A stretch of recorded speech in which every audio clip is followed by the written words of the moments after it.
Help! It was Zach. He's squashing me.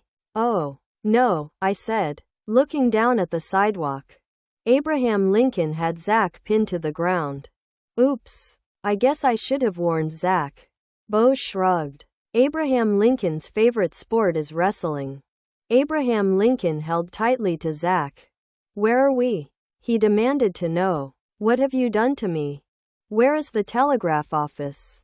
His face was red. He was really mad. Where is the city of Washington? Jacob was laughing so hard his eyes were watering. I moved in to try to help Zach. But Jacob grabbed my arm and held me back. Zach doesn't really need help, he told me. Just watch. Zach was surprisingly calm when he told President Lincoln. This is Washington, D.C. In the future. I watched Zach wiggle his right arm free. We brought you to the Lincoln Memorial. Somehow Zach got his left leg free. Abigail gave me the idea. Your face is on the front of every penny. And this building is on the back. Then in an amazing wrestling move, Zach flipped Abraham Lincoln onto the sidewalk. I knew he could do it, Jacob said proudly as Zach stood up. He was on the wrestling team for a whole week. Abraham Lincoln stood up too. He dusted off his black suit and said very seriously, "There is no such thing as time, Tra." His voice trailed off. A car whizzed by. Abraham Lincoln watched it pass. He gave Jacob a questioning look.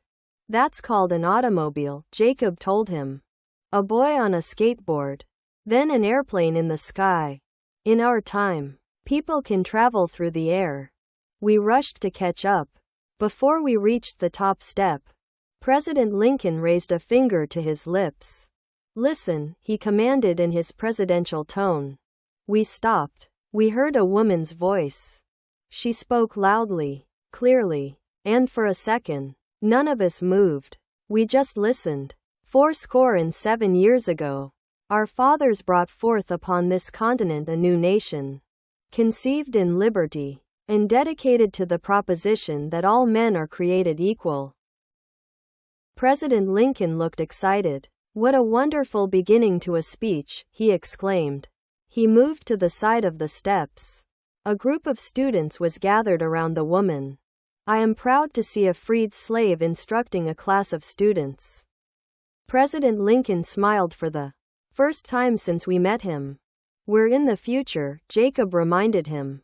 That teacher isn't a freed slave. She's just plain free. Slavery ended after you issued the Emancipation Proclamation. Are you convinced? Zach asked President Lincoln. Are you ready to go back to 1862? Abraham Lincoln studied the teacher a moment. He looked at the kids in the class. I am beginning to believe that this is indeed another time. Now, the teacher continued the speech. We are engaged in a great civil war, testing whether that nation, or any nation so conceived and so dedicated, can long endure. Abraham Lincoln's face turned red. He closed his eyes and grunted. I do not need to hear this speech further. He turned and stomped back down the steps. If this is the future, then nothing has changed. We are still at war.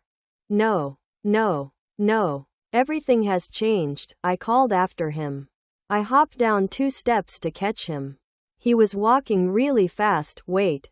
You didn't even see the giant statue of you. I don't want to see any statues.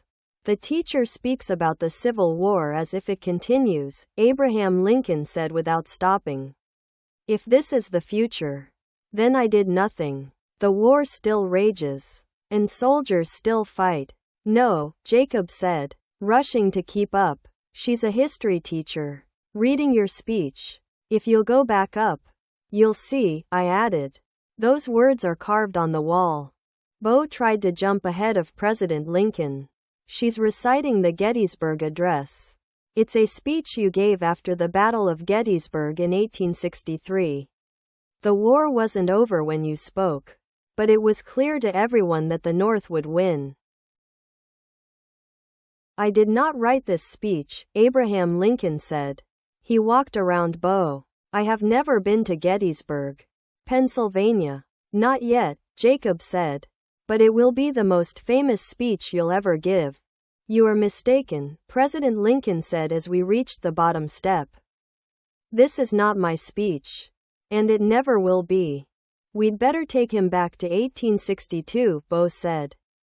Hopefully a new telegram has come since we've been gone. There's still a little time. Maybe he'll find out the North really did win. Jacob took the computer out of his pocket. Our very first mission had failed.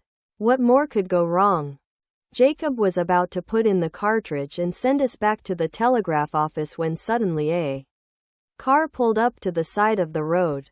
Hey, Bob, a woman shouted through an open window. Abraham Lincoln glanced over at her. His name wasn't Bob, but she was definitely talking to him.